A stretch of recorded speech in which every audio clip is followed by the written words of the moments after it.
So yes, what we really wanted to talk about is this Milk Carton house, which is down very locally to here, Simon. Yes, and Stu, can you just for our listeners, when you say the Milk Carton house, we haven't really described it more than that, the viewers, how would you describe this? Well, yes, I was about to say it's a house in the shape of a milk carton. Well, it's really a house extension. House extension, that's right. So it's a nice little cottage in Brunswick that's on a bit bigger piece of land than you might find. So it has enough space to actually have an extension, two-story extension, sort of on the side and back of it. And I think, and Simon Thornton from Thornton Architects, who has been a great contributor to both the show and Melbourne Architecture over the years. 30 years down there today. Yes, 30 years old, their practice. Yeah, so he organised a bit of a site visit, and we got to meet the fantastic clients. You're very generous, opening up their house on Cup Day for us this afternoon. And they've taken, I think is it Farmlad who make that, the pure organic milk? It is literally exactly the same as the milk carton. The only difference is that in plan it's a bit of a rectangle rather than a square, so that the milk carton gets slightly elongated in one direction. It's more custard proportion, I believe Simon described. That's he described it. But look, there's no doubting when you look at it, it's a big milk carton, complete with it's got the sort of folded top, the Tetra Pak folded top, and the sort of tab that goes up with, and it does have used by the 30th of February, which of course doesn't exist.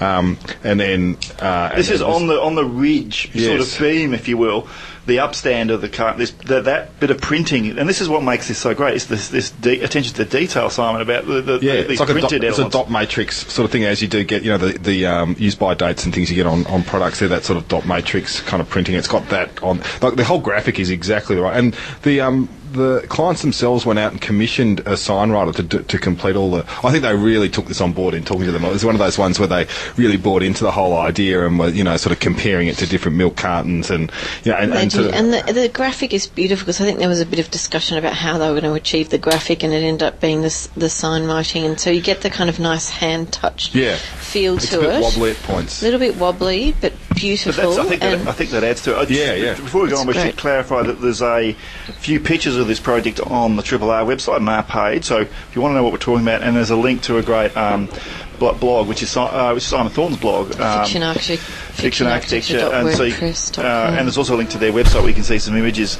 Paul Coffey, you know the street reasonably well. What were your thoughts about the Milk Carton house?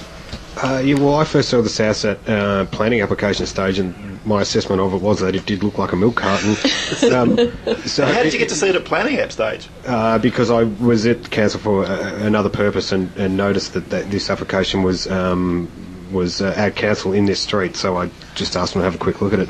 And there would have been no indication on the planning application that it was a milk carton? Oh, none at all. None at all. They were remarkably barren drawings. Well, I believe Simon explained that due to the mixed-use area that it's in, they weren't required to talk about colours or anything on the facade, so it was literally just the form of it and the silhouette, so that kind of amazing graphic that you get just didn't need to be included on the planning drawings. I certainly don't recall seeing it on the planning drawings. No.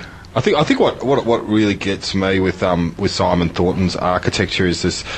He does these sort of crazy ideas almost. Is this the other one that I think is in Northcote, the house, and Freda as well. The sort of tent and the aqueduct, and you think, wow, that's just. I mean, it on its own. It wouldn't be that successful, but what makes these buildings successful is that he pulls them off as really good bits of architecture.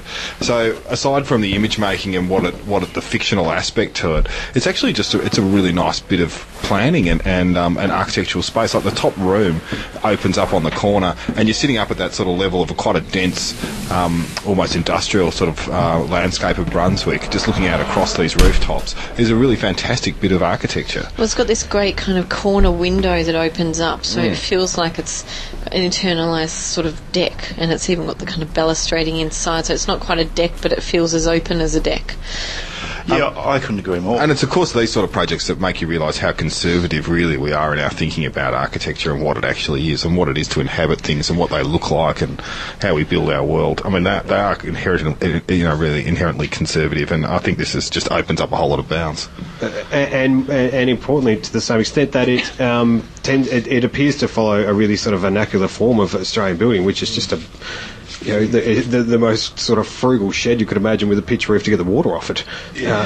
And deals again in the same vein, I guess, with the planning in that context. That planning probably comes from that idea as well. But it does. You're right. It does look like the shed. It does look like the sort of lean-to, and this house is sort of a bit like that too. It has the sort of main, traditional workers' cottage and the lean-tos out the back. Yeah, I think that's right, and it seems to build on that nature of lean-tos. The planning of it on ground, so it's a two-storey building, very small. I'd say maybe even 20 square metres downstairs, something like that. Yeah, like 40 square metres all up. So downstairs, it's really just kind of formalising that informal arrangements of stuff that you might have at the back of a house anyway, like sort of a bathroom, sort of toilet, and then there's a little storage area, and you go up, and then there's a staircase, and there's a really nice sort of single room. But there's also a kind of walk-through on the ground floor, like it connects those two gardens together. And when we were there today, it was really apparent how easy it was to sort of walk through the thing. And that's something they had before, and they wanted to keep on the site. So even though you've got this amazingly kind of foreign object that's been sort of literally inserted, landed in there with all its domestic connotations of the milk carton,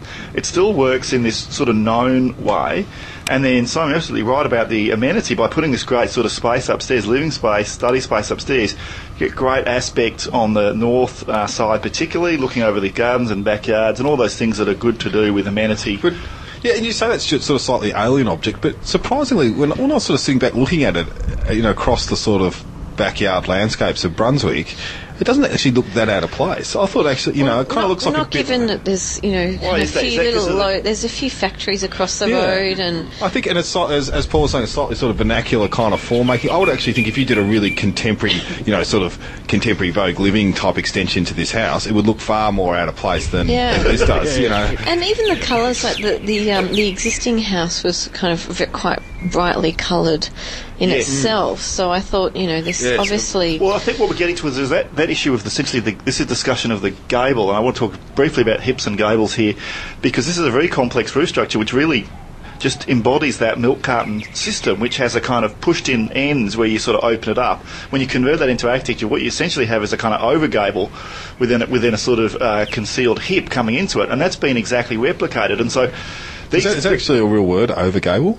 I'm pretty sure I just invented that. It's a hollow gable. It's a gable over a hip. A hollow gable. Ghosted gable. A ghosted gable. That's better. Did you make that up? Yeah, I made that up. So I think this familiarisation is part of the fact that the milk carton it has a sort of little pitched roof on it, like a little gable. Yeah. So it has this association with the house, which is, of course, I don't know if any of you remember Sesame Street, but there was the Tweedlebugs used to live in a little. The Tweedlebugs used to live in a little milk carton, which is, I think, chosen in Sesame Street because of its familiarity with this idea of the house, that sort of icon of the house with a gable.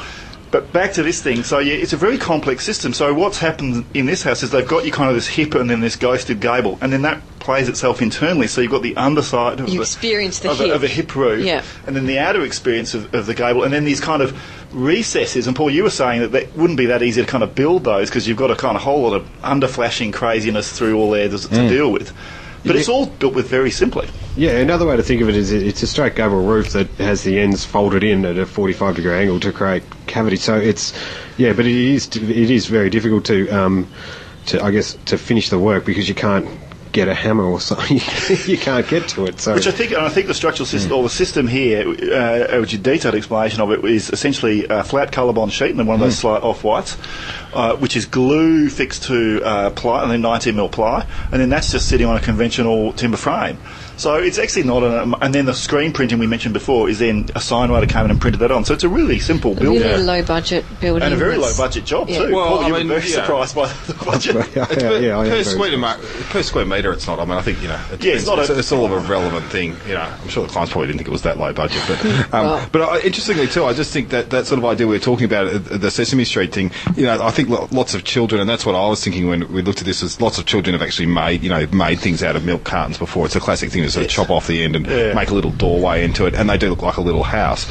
And I think that's what Simon did. Yeah, that's what Simon did. He said when he went to the clients, I was asking them about it. I said, did he, they didn't know him before, they sort of came through somebody else, and he rolled up with this model, and it was literally, after talking to them for a couple of hours, went away and came back and literally had the milk carton stuck on the, and they said, we just thought he was trying to find a sort of, cheap way to to represent it or something, and he said, no, I'm actually going to build the milk carton. That's what we want to do. And Simon thinks it's pretty much to that. So it was basically a carton with the little flaps opening out. And the clients thought it was such a great idea that they really took it on board to the point where they found that they sourced these amazing light fittings that are like kind of milk drops, and then they landscaped the garden so there's this spill of milk in the landscape, the spilt milk.